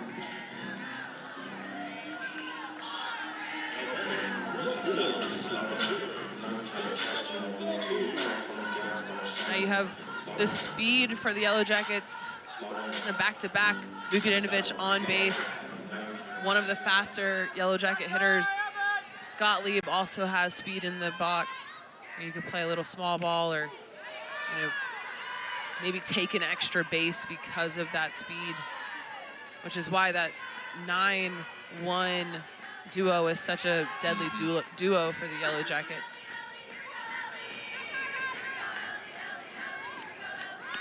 She does square, pulls it back.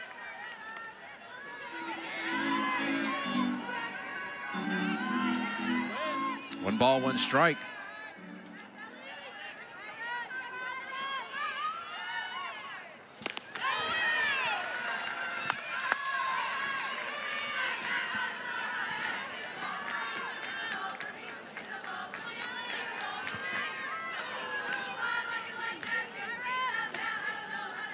Aaron walks for Gottlieb. That's an area where Georgia Tech, they're getting on base. Now it's got to be that clutch hitting and finding a way to drive in runs. Right now the Jackets with runners on, 4 for 9.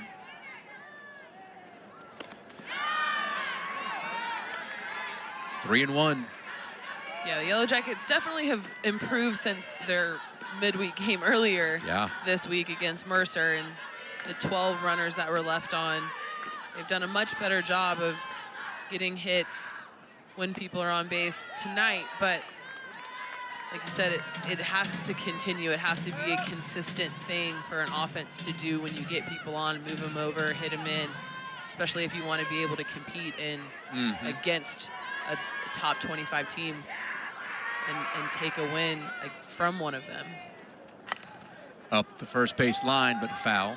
And if you take a look, as what your point, Vukadinovic in the 9-hole, Gottlieb, after you flip the order, in 1-hole, Willer, who's swinging the bat hot, Tucker, Gailey, Conley, Leshper. I mean, you really have a gauntlet of hitters. Is a great comeback strikeout for Aycock. But you've got a battery hitters that can produce at any moment. They just got to string it together. Yes, definitely. That's the name of the game. Here's Willer stepping up. Had a home run back in the 5th. Here it is. Over the fence, came into the dugout, and jumped in the arms of Aaron Dixon. I love the excitement and the support from the coaching staff.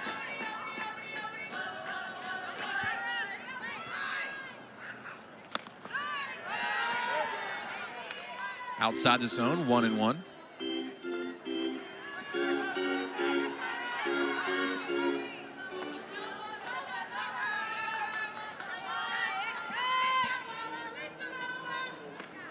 That was the first strikeout by Aycock, and it couldn't have come at a more crucial time. 2 outs now. Runner at first.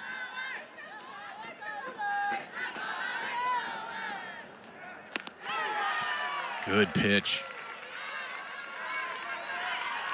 2-2. Kind of is exciting to see a player come back to their home state, knowing they've got family and pitch well. Popped up, playable, and put away by Godwin. So nothing doing for the Jackets. They'll strand a runner at first. Head to the game summaries. We head to the top of the 7th. Georgia Tech leading 6-3. Oklahoma State visiting number 15 team in the country. 3 runs, 4 hits. Jackets 6 runs, 7 hits. Take a look at the Cowgirls numbers there as Hassler 3-run home run. Offense started 0 for 12, and that's Sophia Voiles, who did a great job. Willer had a home run there in the 5th. And now it's Kenzie Norton trying to shut the door on the Cowgirls to open up this bye-week tournament.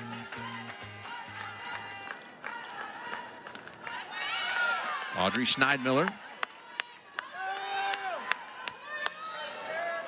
There'll be the 8, 9, and 1 hitters scheduled to hit. 0 for 2, fly out and a strikeout. Pokes need runners. Great pitch by Norton.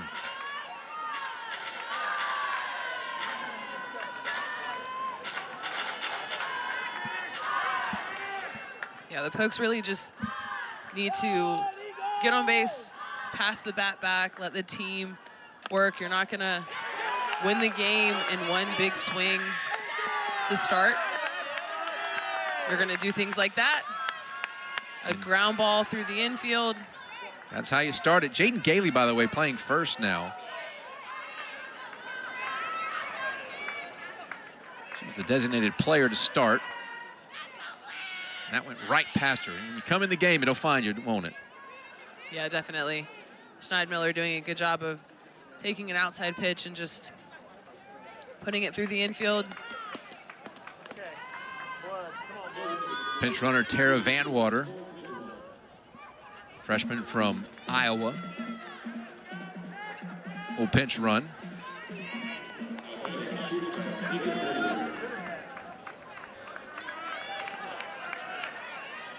Here's Megan Bloodworth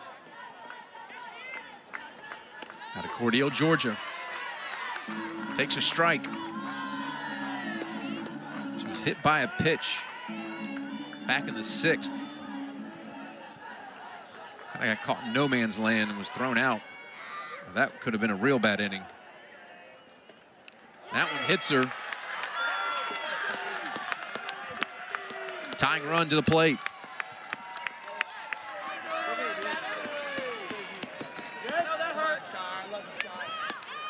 This is when it shows that you have a team that has experience playing in these types of games, right? Oklahoma State, even though they're down multiple runs, 3 runs, it's not a big deal for them. They have the experience. They've been in these close games before.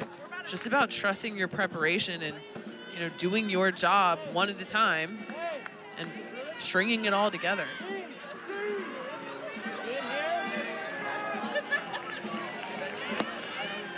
Delgadillo is going to step in. She singled back in the 6th. She's got some speed. There's speed 1 through 9 on this team. And that pitch is a ball.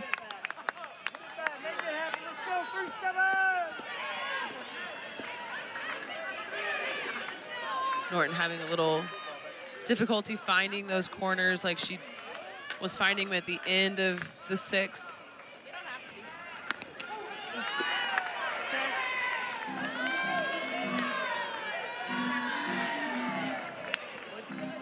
One ball, 1 strike. 368 for Delgadillo.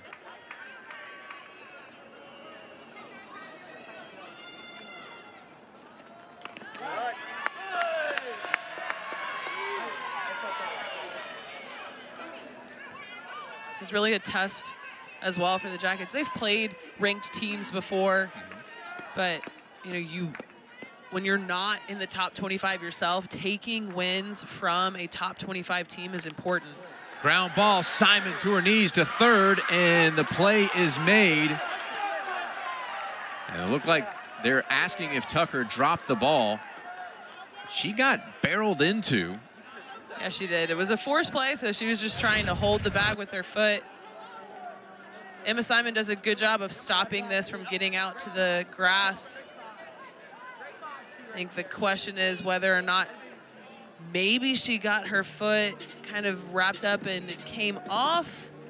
She definitely holds on to the ball, yeah, but her hold on to the foot, ball. I think her foot holds it long enough with the ball in. Looks like it's on the top of it, in the front of it right there. It does appear they're looking at an obstruction possibility. And in 2024, they changed the rule that a defensive player is not, does not obstruct if they're in possession of the ball and they make a legitimate reaction to the trajectory of the ball after it was thrown. This is the 2024 rule. If that's what they're using, I think that's the right call. I agree.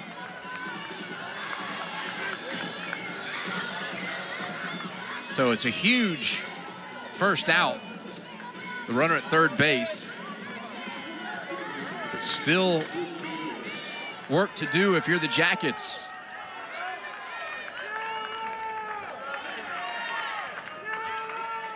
Here's Davis. Runners at first and second, one out. Way off the plate.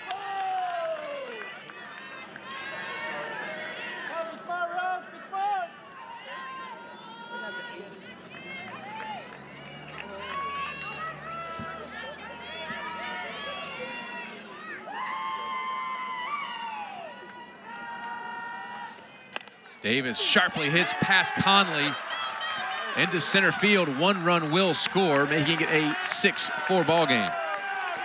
That was a sharply hit ball. I think Conley will tell you she should have made the play. Yeah, that ball's hit really hard, but hit pretty much at Conley. Right, not a great first step. Kind of cuffs her with a short hop there. Goes to her knees, I think, a little too soon.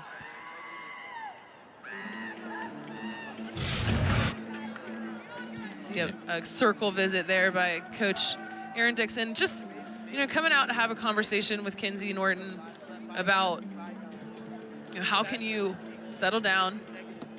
You've got one out, breathe. Trust your stuff, trust your defense behind you. When you have these circle visits, you also see Coach Morales will sneak out there and talk to the infielders. They can both go out and have a conversation. With having such a young infield, I think it's really important that Coach Morales uses this time to go and make sure that they're all on the same page, especially the left side, with Grayson Tucker and Simon both being redshirt freshmen and then a true freshman. Right? These are big outs to get. You've got to understand where you're going with the ball, what the cutoff is, where the relays need to be. Right? So taking a moment and bringing everybody together and saying, all right, let's make sure we all understand what we're doing with the ball if it gets hit to us. I think that can be really beneficial to a young infield. Especially when you have Amanda Hassler stepping in, who had the big bomb an inning ago. As it's off the plate, here's her home run. Big, long shot. Hassler, back-to-back nights with home runs, leads the team. She's got runners at first and second.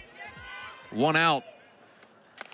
Ground ball. Tucker takes third. On to first. It's a double play to end the game. What a job by these Georgia Tech Yellow Jackets to continue the fight and hold on for the victory. Yeah, the Yellow Jackets bounce back from a loss on Tuesday night versus Mercer to take a big win against the top 25 team in Oklahoma State. It took everybody on the team, good defense, good pitching, a home run, a double play right here by Grayson Tucker to end the game. That's the way to bounce back if you're the Yellow Jackets. Big time win for the Jackets on a double play. Grayson Tucker's fired up. This team's fired up. They win the opener 6-4 over Oklahoma, and a big, big win against a very powerful team. Just the beginning of this tournament. Oklahoma State once again tomorrow night on the big network. We'll have Penn State for you on Sunday. For Jess Sinclair, I'm Nathan McCreary. For Carly Welch and the entire Georgia Tech crew, we say so long as the Georgia Tech Yellow Jackets